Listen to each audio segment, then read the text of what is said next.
Al hablar de crímenes reales, la mayoría piensa en motivos comprensibles. Dinero, celos, ira. Pero de vez en cuando nos topamos con historias que se retuercen mucho más profundo en lugares que nos cuesta explicar. Crímenes que no solo sorprenden, sino que también desconciertan por lo extraños que resultan. Hoy exploraremos algunos de los casos más extraños y retorcidos de 2025.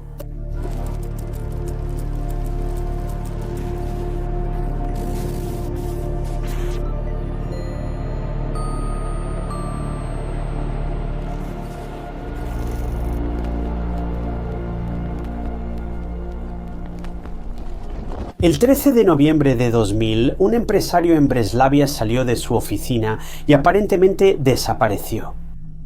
Iré a una reunión de negocios común, sin saber que sería el comienzo de uno de los asesinatos más extraños y perturbadores en la historia de Europa. El nombre del hombre era Dariusz Janiszewski. Era un hombre de negocios de 35 años con claras características empresariales.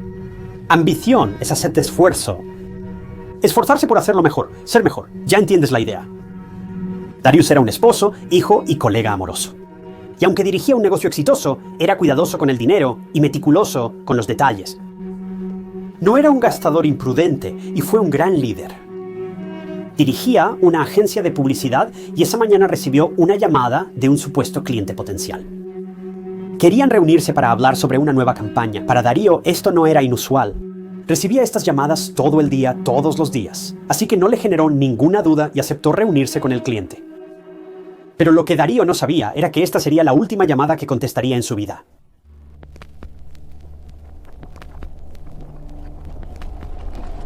Al final del día, Darío no volvió a casa. Las llamadas a su teléfono no eran contestadas. Su esposa se ponía cada vez más ansiosa con cada segundo que pasaba. Era raro. Darío nunca perdía la noción del tiempo y siempre volvía a casa tras sus reuniones. Cuando todo se detuvo, la esposa de Darío llamó a la policía y reportó su desaparición. Ahora la policía quedó perpleja por la falta de pistas. No hubo amenazas, nota de rescate ni retiros inusuales en su cuenta. Parecía que la tierra lo había tragado. Los días pasaron y a inicios de diciembre, casi un mes después, el río Oder reveló su secreto, algo aterrador. Un pescador vio algo pálido flotando cerca de la superficie. Parecía una roca o escombro raro. Se convirtió en algo mucho más siniestro. Lo que sacaron del agua fue el cuerpo de Dariusz Janiszewski. El cuerpo había estado en el agua durante semanas, pero aún había señales inconfundibles de lo que le habían hecho. Sus manos habían sido atadas detrás de la espalda, marcas de cuerda le habían dejado cicatrices en las muñecas y en el cuello. Un lazo tipo soga había sido atado de una manera que sugería que alguien con habilidad y precisión lo había hecho.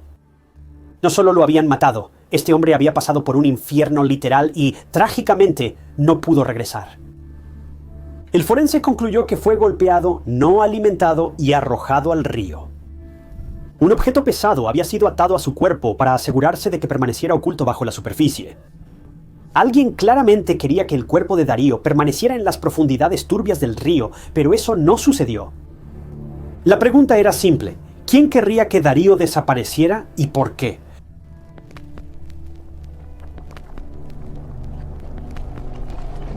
Los investigadores revisaron la vida de Darío. Era un empresario exitoso, pero no un multimillonario famoso como los de Forbes.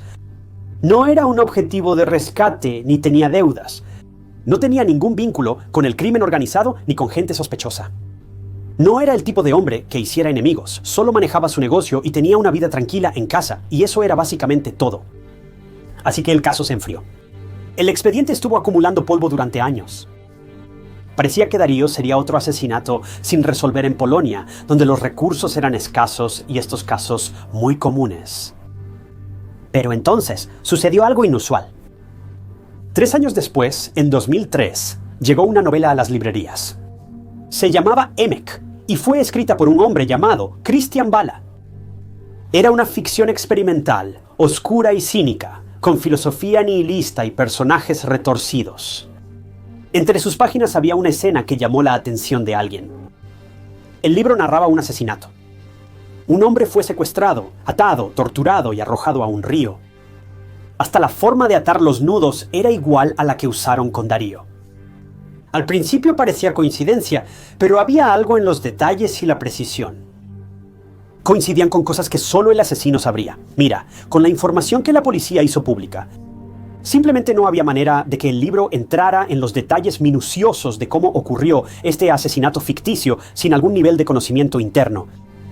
Bueno, cuando la comunidad habló sobre las similitudes asombrosas entre el libro y el asesinato sin resolver de Darío, los detectives se sumergieron de lleno en sus archivos de casos sin resolver y sacaron el caso que los había estado atormentando durante años hasta ese momento. El caso de Darío fue reabierto y el principal sospechoso no era otro que el autor del libro. Investigaron a Christian Bala y hallaron algo inquietante. Bala no solo era un escritor aficionado a lo grotesco, era inteligente, arrogante y le fascinaba la filosofía, sobre todo las ideas de poder y control. Los registros telefónicos también revelaron que el número de Christian había llamado a la oficina de Darius la misma mañana de su desaparición. ¿Recuerdas la llamada que recibió Darius de ese cliente? Bueno, ese era Christian. Los investigadores descubrieron que Christian incluso había vendido el teléfono de Darius en una subasta en línea solo unos días después del asesinato. ¿Cómo obtuvo Christian el teléfono de Darius? Bueno, bastante obvio, porque él fue quien lo mató. Pero ¿quién era siquiera este Christian Bala y cómo sucedió todo esto?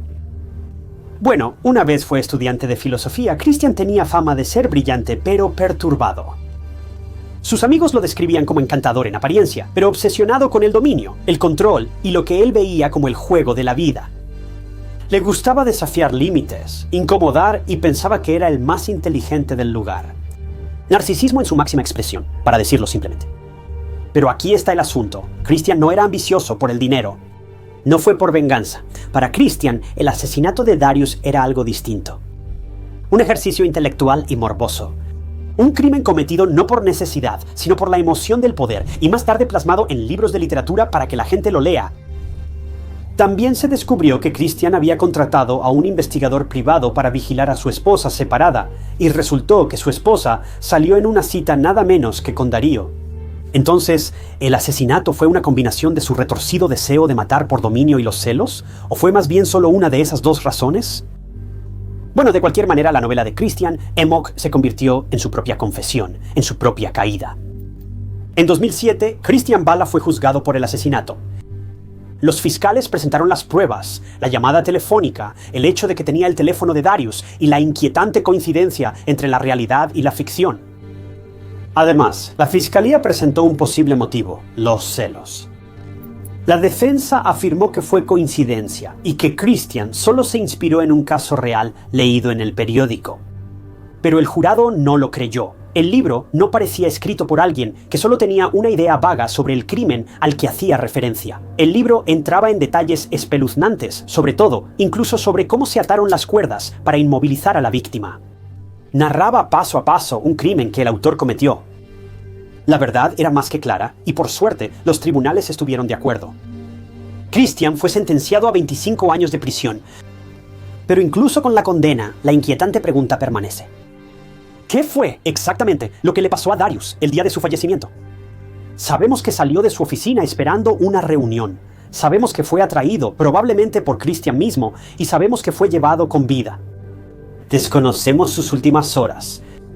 ¿Darío supo quién era Christian? ¿Peleó? ¿Y sabía que en poco tiempo su asesinato sería escrito en un libro? ¿Su sufrimiento se convirtió en una especie de entretenimiento grotesco? Ese es el horror de este caso. No solo la manera o el motivo del asesinato, sino la arrogancia de un asesino que creía que podía esconderse a plena vista, convirtiendo los hechos en ficción.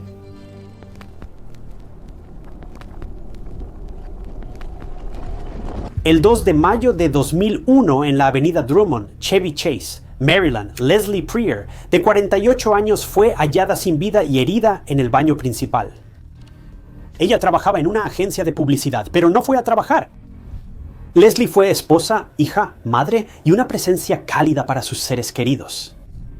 ¿Qué pasó a puerta cerrada en uno de los vecindarios más acomodados? Esta era la pregunta que todos tenían en mente. Y esta es la historia del asesinato de Leslie Prier.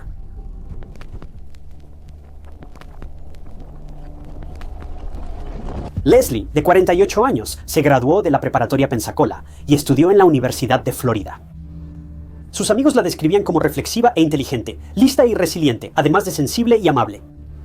Estaba casada con Carl o Sandy Prier y tenían una hija, Lauren, que entonces estaba en la universidad. La familia vivía en una zona acomodada de Washington, Distrito de Columbia, y sobre todo era una zona segura. Era tranquilo, no había dramas ni alborotos, y la gente, en su mayoría, seguía una rutina. Chevy Chase era el lugar elegido por quienes buscaban tranquilidad y seguridad para criar a sus hijos. Pero la vida de Leslie y la seguridad de la comunidad pronto se verían destrozadas. En este día fatídico, Carl acababa de salir para el trabajo un poco antes de las 8 de la mañana, dejando a Leslie atrás. Ella debía fichar a las 10, pero ya casi eran las 10:30 y Leslie no estaba en su escritorio. No recibieron llamadas ni mensajes de Leslie, algo inusual en ella. Para empezar, Leslie nunca llegaba tarde. Era una empleada querida y puntual en la empresa. Si se retrasaba, Leslie avisaba a sus compañeros. Pero algo le dijo al jefe de Leslie que informara a su familia de su ausencia de inmediato.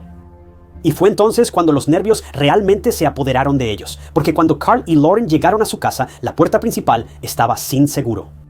Y adentro les esperaba una pesadilla.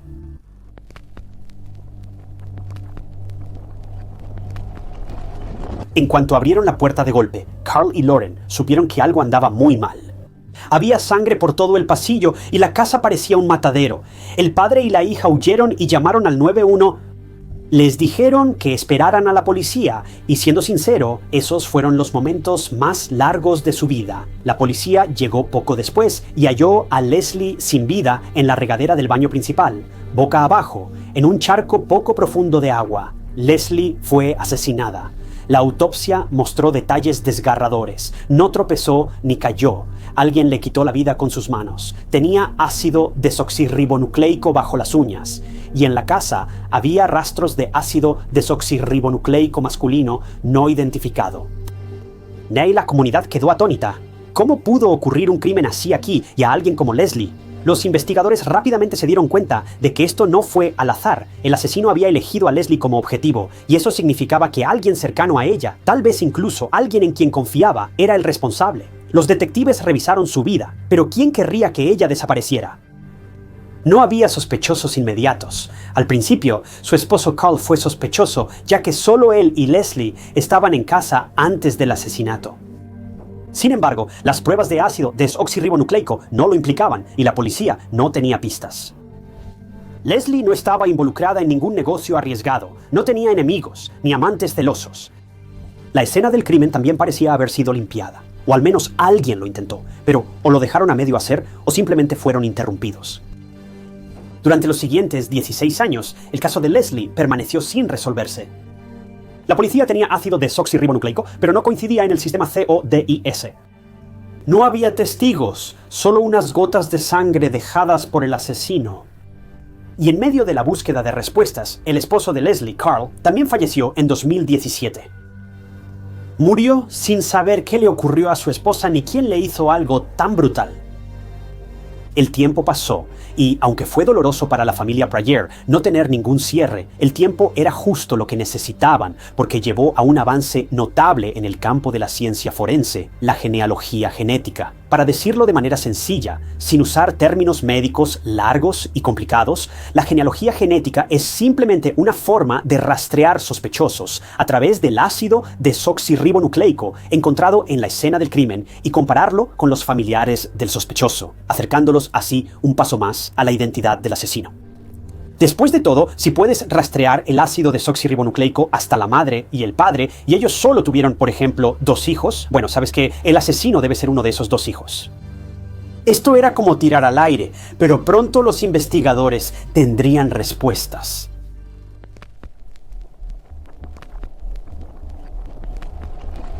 Afortunadamente, el ácido desoxirribonucleico preservado desde 2001 pudo ser enviado para pruebas de genealogía, y los investigadores trabajaron incansablemente para crear un árbol genealógico.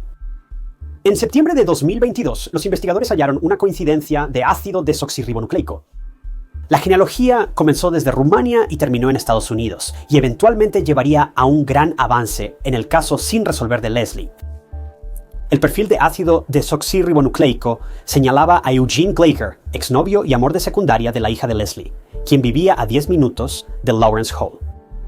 Terminaron al ir a distintas universidades. Según todos, la ruptura fue mutua y sin rencores. Pero algo que Lauren no se dio cuenta cuando salía con Eugene era que él era un problemático. Se metía en peleas y problemas legales por robo y violencia.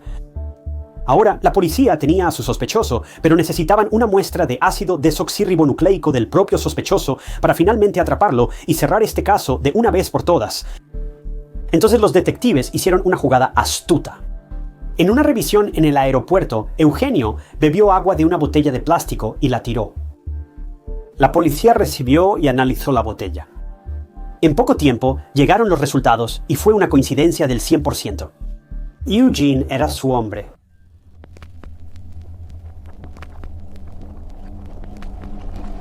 En junio de 2024, 23 años tras el crimen, Eugene fue arrestado. Para entonces, él vivía en un departamento en Distrito de Columbia. Por fuera, Eugene era un tipo discreto y tranquilo. Para los detectives, él era el monstruo que mató a una mujer, cuya hija había salido con él y escapó de la justicia más de 2 décadas. Fue interrogado. Aunque fingió no recordar ni haber cometido el crimen, finalmente fue acusado de asesinato en primer grado. Era conocido por ser violento y abusivo con sus exesposas, e incluso algunas personas vieron cómo se le caía la máscara, y debajo de ella había un monstruo horrible, cuyas acciones estaban impulsadas por la rabia y la intención de hacer daño. Las pruebas también eran condenatorias. El ácido desoxirribonucleico del cuerpo de Leslie coincidía con el de Eugenio. Él había vivido a poca distancia, y finalmente la verdad empezaba a salir a la luz. En mayo de 2025, Eugenio Gligar, de 45 años, se declaró culpable de asesinato en segundo grado y dijo que usó sustancias la noche previa al ataque, por lo que su memoria está algo borrosa. Pero juró que nunca planeó el ataque. Solo recuerda vagamente una pelea. No recuerda asesinar a Leslie, quien siempre hablaba bien de él. La evidencia indica que estaba lo bastante coherente para intentar limpiar después. Creo que está bastante claro que Eugenio está mintiendo. Apuesto a que recuerda cada último momento, cada pequeño detalle de ese ataque. Simplemente no tiene el valor para admitirlo, pero de cualquier manera, el jurado finalmente lo declaró culpable. Fue sentenciado a 22 años de prisión en agosto de 2025. Pero la parte más perturbadora del asesinato de Leslie no es solo la brutalidad, sino la cercanía. Su asesino no era un desconocido acechando en las sombras, no era un forastero. En algún momento, él era como de la familia. Alguien que su familia veía a diario.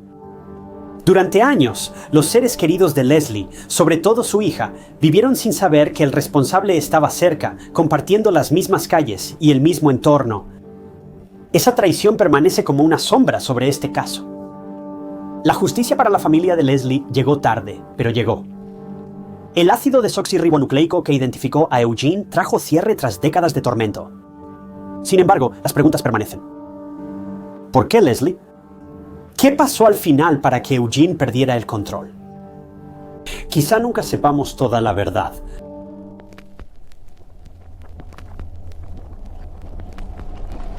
La noche del 7 de junio de 2001, en la ciudad costera de Geroa, Nueva Gales del Sur, una mujer de 23 años llamada Rachel Childs salió de la casa de su familia para ir a un bar cercano.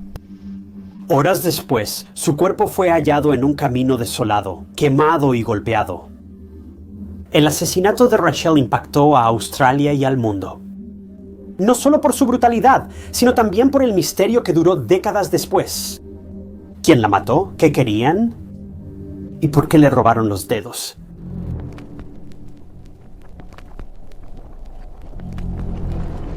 Rochelle, con 23 años, era joven, vivaz y buscaba su rumbo a su manera. Tenía una familia unida que la adoraba, amigos que la consideraban divertida y sueños que superaban su pequeño pueblo natal. Pero Rochelle también vivía con dificultades. Como muchos jóvenes de su edad, todavía estaba descubriendo las cosas, su carrera, sus relaciones y su independencia.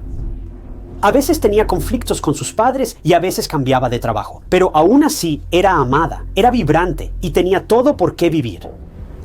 La noche del 7 de junio, Salió sola para encontrarse con alguien. Nadie sabía que estaba a punto de cruzarse con una pesadilla. Al día siguiente, un transeúnte vio humo tras una carretera tranquila cerca de Crooked River Road, en Geroa. Los investigadores llegaron y hallaron una escena horrible. En el suelo yacía el cuerpo carbonizado de una joven. La habían rociado con un acelerante y le prendieron fuego. El incendio hizo imposible que alguien pudiera reconocer el cuerpo. Para la policía, el fuego era la forma en que el asesino destruía evidencia, asegurándose de que no quedara ningún rastro una vez que las llamas se extinguieran. Pero sabían algo con certeza. Fue espantoso. Cuando la policía logró apagar el fuego, algo muy perturbador llamó su atención. Las yemas de sus dedos habían desaparecido. Alguien se había esforzado mucho por ocultar su identidad. Bueno, muy pronto, a pesar de las formas grotescas del asesino para ocultar quién era, esta joven víctima fue identificada bastante rápido. Y trágicamente ella era Rochelle Childs.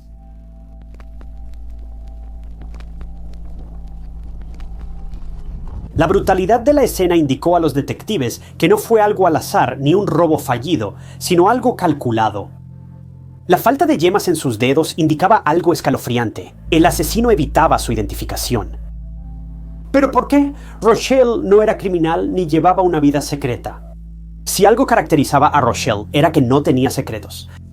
Su familia siempre sabía dónde estaba y qué hacía. Excepto por esa noche que lo cambió todo. La familia de Rochelle desconocía a quién vería en el bar. Tampoco sabían que esta persona pronto le quitaría la vida a su hija. Inmediatamente después de identificar a Rochelle, los detectives empezaron a reconstruir sus últimas horas. La policía comenzó por lo básico. ¿Quién la vio viva por última vez? Testigos dijeron que vieron a Rochelle cerca de su casa esa noche, pero después los detalles se volvieron confusos. Los investigadores se enfocaron en su vida social. Rochelle tenía amigos, conocidos y un ex jefe de una agencia de autos, pero nada que lo relacionara directamente con un crimen tan brutal. Pero pronto, las sospechas apuntaron a un hombre. Rochelle había trabajado alguna vez para un hombre llamado Kevin Correll, quien tenía un negocio local de jardinería. Tenía fama de ser controlador, volátil y propenso a arrebatos. Si eso no fuera lo suficientemente alarmante, también tenía antecedentes penales. En la comunidad se comentaba la tensión y las disputas por dinero entre ambos. ¿Así que podría haber sido esta conexión la clave? Bueno, con pocas pruebas contundentes, la policía no pudo avanzar. Quiero decir, todos se han topado con jefes difíciles en algún momento de sus vidas, pero ¿eso siempre lleva a un juego sucio? Bueno, no. La policía requería más que una corazonada o teoría, necesitaban pruebas. No tenían nada tangible que pudiera llevar el caso en la dirección correcta. Todos sabemos cómo es. Si no hay avances, el caso se enfría. Lamentablemente, esto fue lo que pasó también en el caso de Rochelle. Con el paso de los meses, la investigación perdió fuerza y pronto el caso de Rochelle se enfrió. Pero no por mucho tiempo.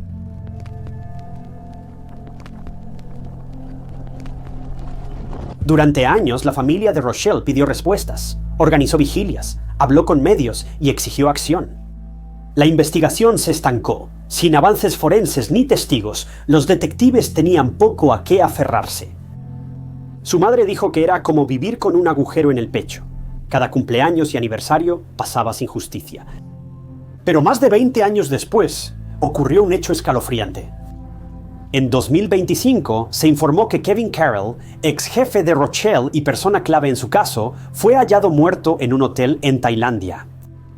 Según los informes, su fallecimiento ocurrió justo cuando los investigadores estaban reabriendo el caso, armados con nuevas pruebas forenses que podrían haberlo vinculado con el asesinato de Rochelle. ¿No crees que ese momento suena inquietante y muy conveniente? Como si supiera que lo estaban acorralando. Con la muerte de Kevin, ya no hubo posibilidad de juicio. Si fue culpable, se llevó sus secretos a la tumba. Si era inocente, el asesino seguía libre. Pero aquí está el asunto. Este hombre tenía más que solo un poco de evidencia en su contra. Su coartada para la noche del asesinato de Rochelle fue desmentida. Mintió.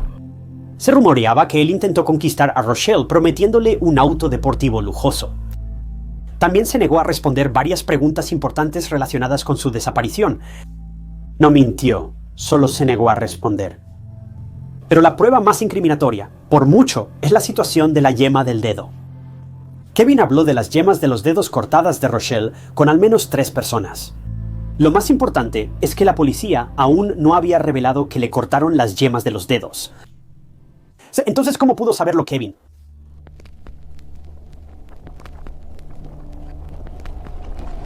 Para la familia de Rochelle, las últimas décadas han sido difíciles. O sea, piénsalo, el caso de Rochelle ha estado sin resolverse casi tanto tiempo como ella estuvo viva. Perder a un hijo es una cosa. Perder a un hijo de forma tan terrible y esperar 20 años por respuestas es algo distinto. Su madre, Susana, dice que cada día despierta pensando, ¿por qué Rochelle? ¿Por qué tan brutal? Y sin justicia. Su dolor está congelado en el tiempo. El asesino no recibió ningún castigo. Él tomó el camino fácil, pero la familia de Rochelle está condenada a una cadena perpetua sin su alegre y brillante Rochelle. El asesinato de Rochelle Childs se recuerda no solo por su brutalidad, sino también por su misterio. Una joven con toda una vida por delante, arrebatada del mundo en un acto calculado, despiadado y misterioso. Todos sabemos quién es el culpable, pero ahora que su asesino ya no está, el juicio corresponde a quienes están en la siguiente vida.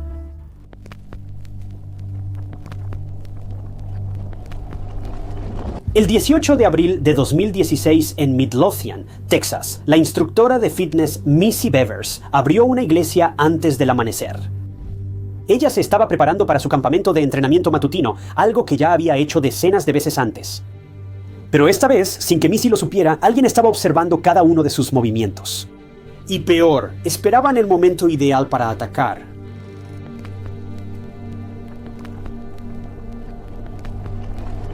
Missy tenía 45 años, era esposa y madre de 3 hijos. Para sus alumnos era cálida, motivadora y dedicada.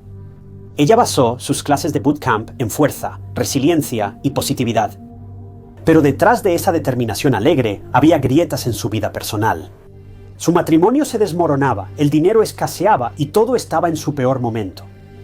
En las semanas antes de fallecer, recibió mensajes extraños e inquietantes en línea. No eran del tipo que te hacen llamar a la policía, pero ¿a quién le gustan los mensajes constantes de un desconocido persistente todo el tiempo? No quiero sonar deprimente, pero la vida de Missy demostraba que las desgracias nunca vienen solas. Estaba pasando por muchas cosas, pero aún así, esa mañana de abril, Missy se presentó a clase como siempre lo hacía. Ella no sabía que estaba entrando en una trampa. El lugar para su campamento era la iglesia de Cristo Creekside, y es exactamente como te imaginas cualquier iglesia en una zona tranquila. Era seguro, tranquilo y amplio. Básicamente perfecto para Missy y sus clases de entrenamiento tipo bootcamp. Uno pensaría que este lugar sería uno de los más seguros del planeta, pero ni siquiera la iglesia pudo evitar lo que le terminó pasando a Missy.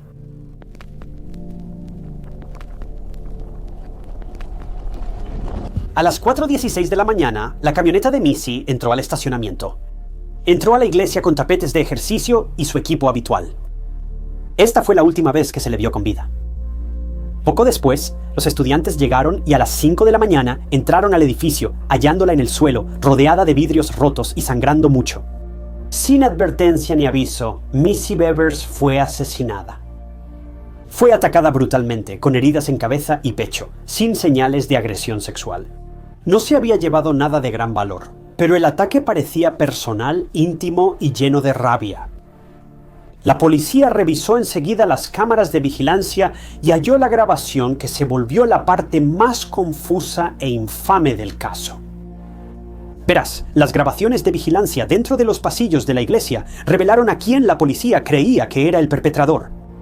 Alguien vestido completamente con equipo táctico, tipo Special Weapons and Tactics, casco, guantes, chaleco protector y un uniforme marcado con la palabra policía.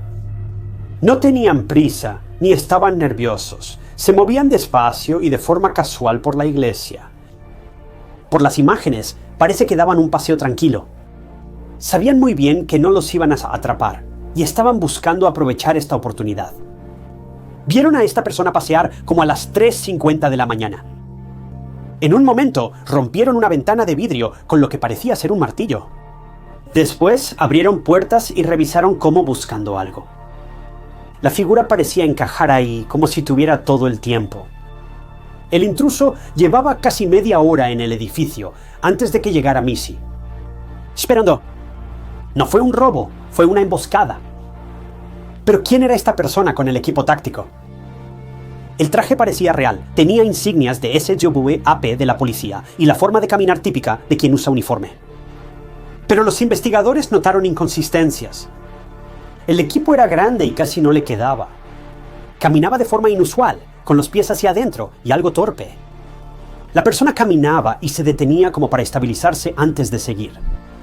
Y la policía teorizó que quien quiera que fuera esta persona podría haber estado teniendo dificultades para equilibrar su peso sobre las piernas. Por la posición de la cámara y la dirección en que caminaba la persona, no los distinguió. La policía no sabía si la persona era hombre o mujer. Hasta ahora solo había especulaciones. El FBI también nombró a un podólogo forense para ayudarles a determinar el género de la persona basándose en la forma de caminar, pero eso también resultó ser inconcluso. Esto significaba que la policía no obtuvo nada. Nada más que una figura enmascarada en una escena del crimen increíblemente perturbadora.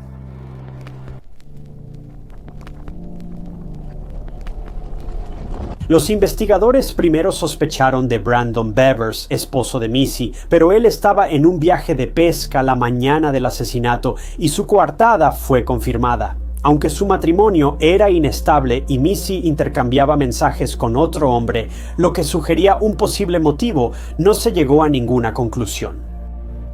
El siguiente sospechoso fue Randy Bevers, padre de Brandon.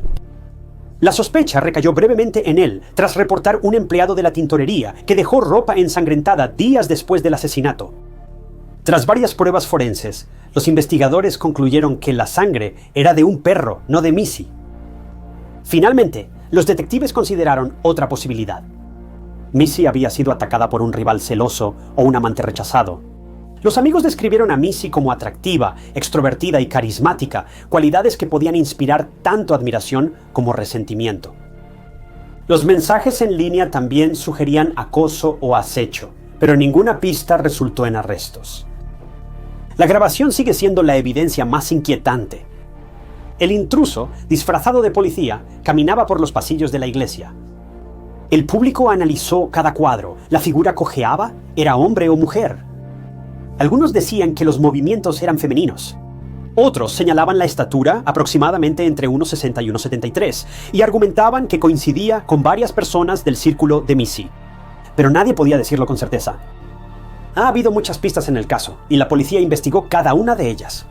Hasta ahora, no se han obtenido resultados en este inquietante caso. Creo que es muy posible que el asesino enmascarado sea una mujer. Obviamente no soy un profesional, solo soy un tipo en internet, pero la forma de caminar de esta persona, el tamaño y la postura me parecen claramente femeninos. Y cuando combinas esto con los mensajes que Missy estaba enviando al hombre con el que supuestamente pudo haber tenido una aventura o incluso solo un coqueteo, bueno, empecé a preguntarme, ¿y si esta era la esposa de un hombre con el que ella había estado hablando, o la novia de un hombre, o alguien más que sintiera que Missy estaba invadiendo su territorio? Pero independientemente de las teorías y las acusaciones, ni siquiera una recompensa de $150,000 pudo llevar a pistas tangibles en este caso.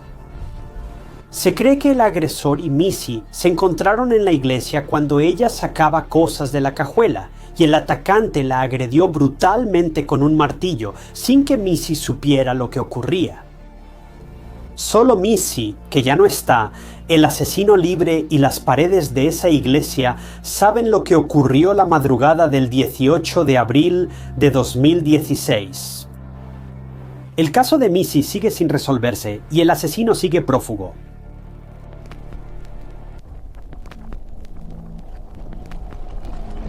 La desaparición sin resolver de Ray Gricar es uno de los casos de crimen real más impactantes y confusos en la historia de Pensilvania.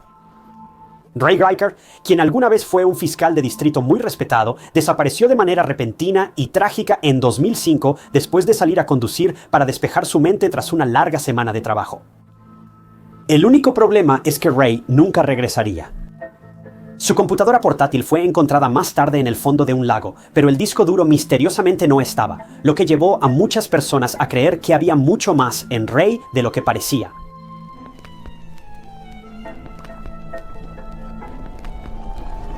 Ray Gricar fue un abogado reconocido que trabajó en Pensilvania la mayor parte de su vida. Ray nació en Cleveland, Ohio, y creció en Collingwood, antes considerada una de las mejores zonas de la ciudad. En los años posteriores, el pueblo ha experimentado cierto declive, lo que llevó a lo que muchos llamarían la caída de la ciudad. Actualmente es una región histórica en Cleveland, pero también destaca por su alta criminalidad y pobreza. Considerando que Ray creció durante la época dorada de esta zona, fue bastante privilegiado como adolescente y joven adulto, y eventualmente asistió a una escuela católica acomodada en Gates Mills. Obtuvo su título de abogado en la Universidad Case Western Reserve y trabajó como fiscal en el condado de Cuyahoga, especializado en casos de asalto y asesinato. En 1980, Ray se mudó a Pensilvania para reunirse con su esposa, quien trabajaba en la Universidad Estatal de Pensilvania. En ese momento, Ray y Barbara tenían una hija. Y como era difícil para ambos trabajar y cuidar la casa, Ray fue quien decidió renunciar a su trabajo y convertirse en un papá que se quedaba en casa. Esto demuestra que, si algo era Ray, era un gran padre y un gran esposo. Nadie ha criticado a su familia ni su vida en casa.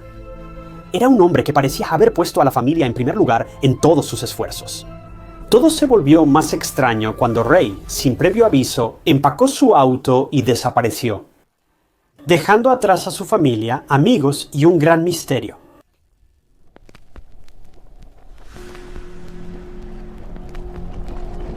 Mientras Ray disfrutaba la vida en casa criando a sus hijos y atendiendo asuntos familiares, pronto sintió la necesidad de volver a trabajar. Poco después, David E. Grime, de la oficina del fiscal del distrito del condado de Center en Pensilvania, lo contactó. David oyó buenos comentarios sobre Ray y le hizo una oferta irresistible, por lo que Ray regresó a trabajar como fiscal del distrito del condado de Center. Esto sucedió en 1985, cuando el ex fiscal del distrito decidió no postularse para la reelección, allanando el camino para que Ray interviniera y ganara la elección por un margen de solo 600 votos. Ray aceptó el puesto medio tiempo, pero en 1996 pidió trabajar tiempo completo y finalmente se lo concedieron. La gente de Pensilvania adoraba a Ray, reeligiéndolo en 1989, 1993, 1997 y 2001. Sin embargo, alrededor de 1998, la relación de Ray con el público empeoró. Aunque logró ser reelegido en 2001, su elección estuvo manchada de controversia.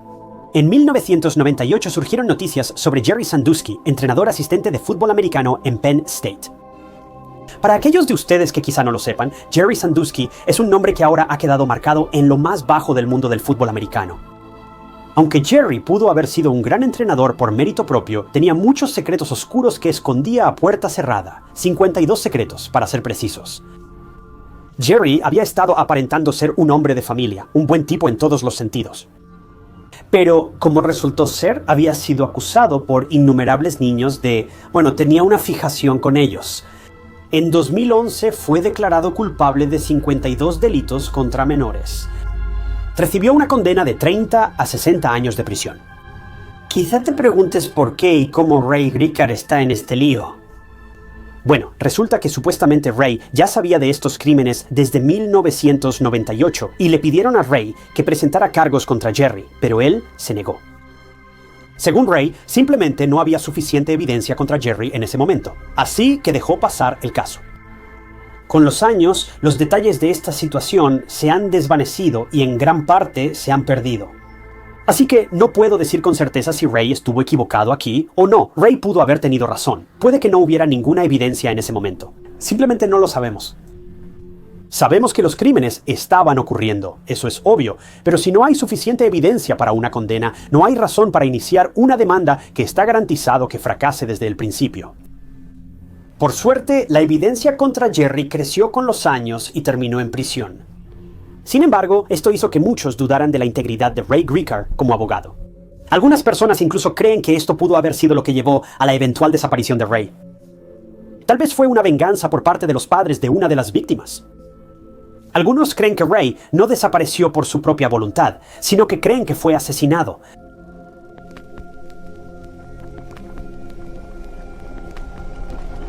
Era las 11:30 am del 15 de abril de 2005. Ray se había mudado con su novia, Patty Fornicola, en 2003, y en ese momento los dos vivían en la casa de la infancia de ella en Belafonte.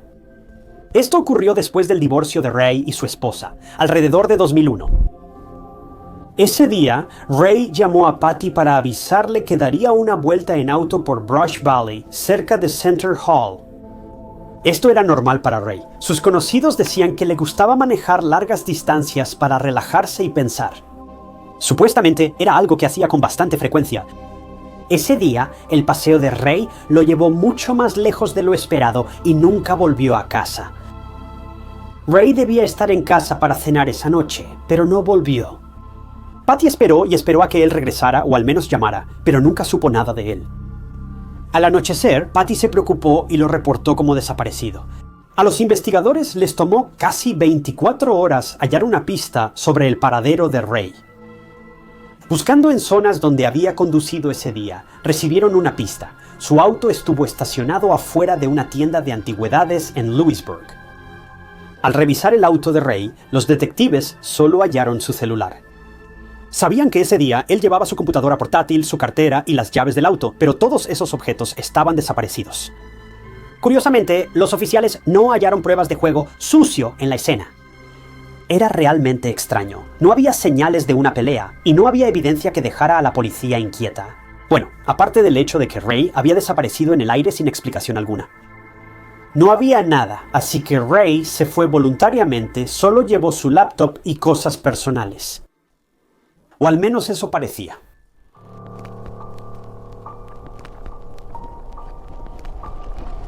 Felice, su familia y amigos notaron que la escena del crimen les parecía familiar.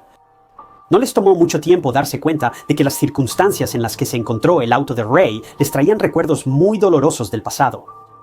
Eran sobre el hermano de Ray, Roy, quien se suicidó en 1996 y su auto fue hallado en una situación casi idéntica.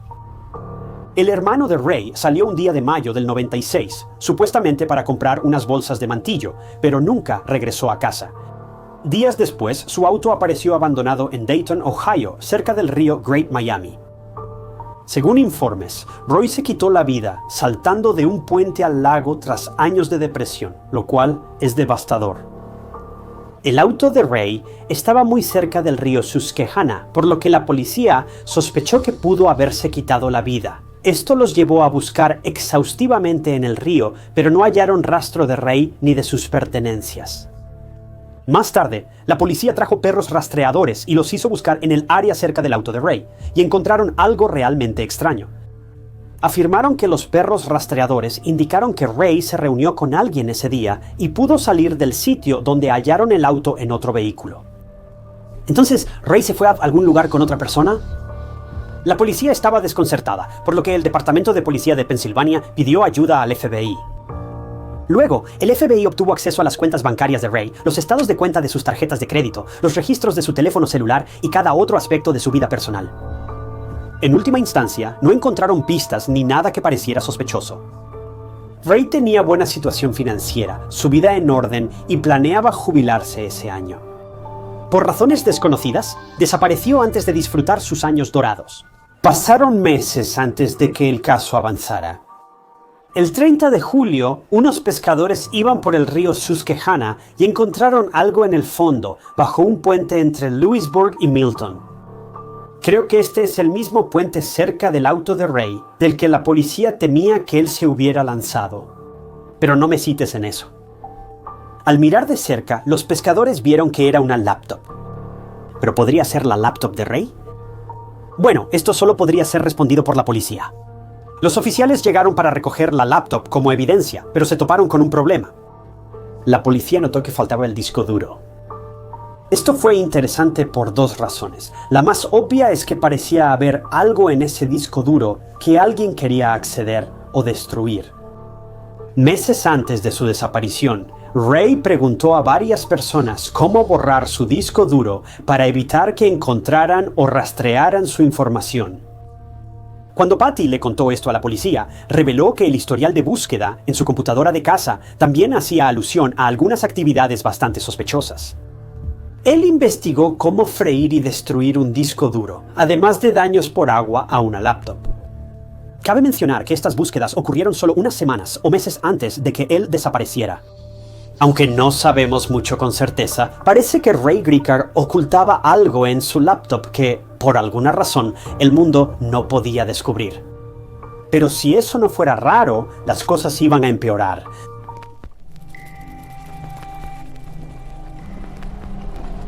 Mientras la policía revisaba su historial de búsqueda, descubrieron que consultó MapQuest para obtener direcciones de Belafonte a Lewisburg.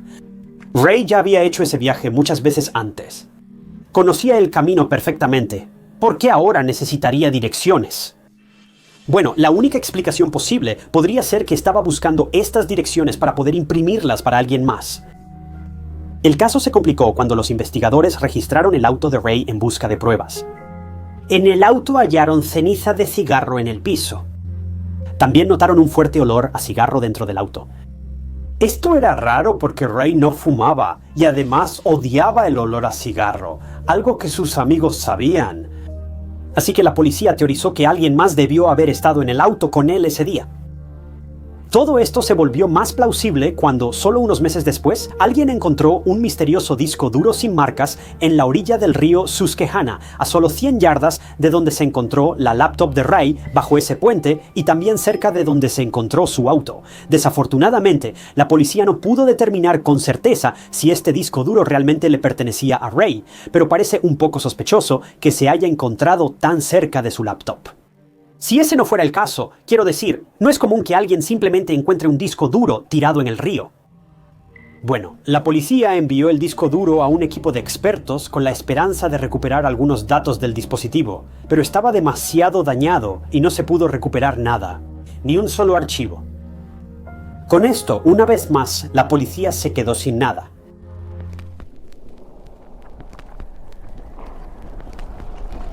Nadie sabía cómo reaccionar ante la desaparición de Ray. Nunca se descubrieron señales de juego sucio, ni tampoco había indicios de que Ray quisiera empezar una nueva vida. Después de todo, su dinero había quedado atrás, intacto en sus cuentas bancarias. No había hecho planes para ir a ningún otro lugar más que visitar Lewisburg ese día. Y parecía extraño que, si quería desaparecer y no dejar rastro, llamara a su novia y le contara sobre su próximo viaje. Si hubiera querido irse y huir, simplemente se habría ido sin decir una palabra. Aunque hay pruebas que indican lo contrario, la familia Gricar aún cree que Ray probablemente fue víctima de un crimen ese día. Es sospechoso que la policía hallara pruebas de que imprimió instrucciones para un viaje que ya conocía y luego encontraran ceniza de cigarro en su auto, además de que los perros rastreadores indican que salió de la escena en otro vehículo. Eso no tiene sentido salvo que alguien más estuviera involucrado. La situación se agravó cuando un exfiscal y amigo de Ray habló públicamente tras su desaparición. Este amigo se presentó y explicó que recientemente había sido contactado por un recluso de la prisión. Un recluso, cuyo nombre no se reveló, dijo haber sido compañero de celda del hombre que afirmó estar implicado en la desaparición de Ray. El recluso dice que su compañero de celda admitió haber matado a Ray y hablaba del crimen sin problema. Supuestamente, el compañero de celda quería quitarle la vida a Ray porque Ray había sido quien lo metió en prisión, y el compañero de celda quería venganza. Dice que le quitó la vida a Ray en Lewisburg ese día, y luego arrojó su cuerpo en terrenos de caza justo afuera de Lewisburg. El único problema es que la policía no tiene razones para creer que esta historia sea cierta y afirman que no hay pruebas que indiquen juego sucio, incluso después de todos estos años. El fiscal del distrito cree que el recluso dice la verdad, pero que la policía no siguió bien la pista. Si el compañero de celda realmente se llevó a la esposa de Ray ese día, ¿por qué apareció su laptop en el río? ¿Y por qué se retiró el disco duro y se arrojó en otro lugar? ¿Y qué hay del historial de búsqueda de Ray tratando de encontrar formas de destruir ese disco duro y aparentemente logrando hacerlo? Pero finalmente, ¿qué hay de la ceniza de cigarro en su auto? La verdad es que simplemente no sabemos qué le pasó a Ray Gricar. Muchos piensan que su desaparición está relacionada con no querer acusar a Jerry Sandusky en 1998. No hay evidencia que indique alguna relación aquí, nada. Al final, Ray Gricar fue declarado legalmente fallecido en julio de 2011. ¿Pero qué le pasó en ese fatídico día? Bueno, puede que nunca lo sepamos.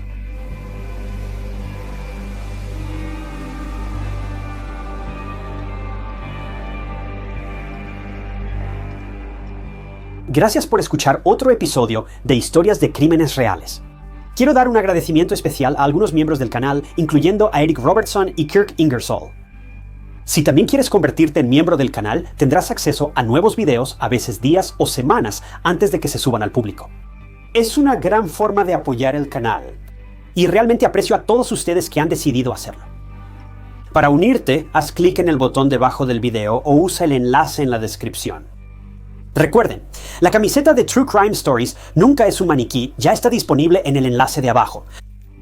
Cada compra ayuda a apoyar el canal y a cambio obtienes una camiseta muy genial. Si te gustó este video, revisa otro caso interesante que cubrí y suscríbete, es gratis. Solo te mantiene al tanto de todos mis futuros videos. Mi nombre es Ty Knotts, nos vemos en el próximo video.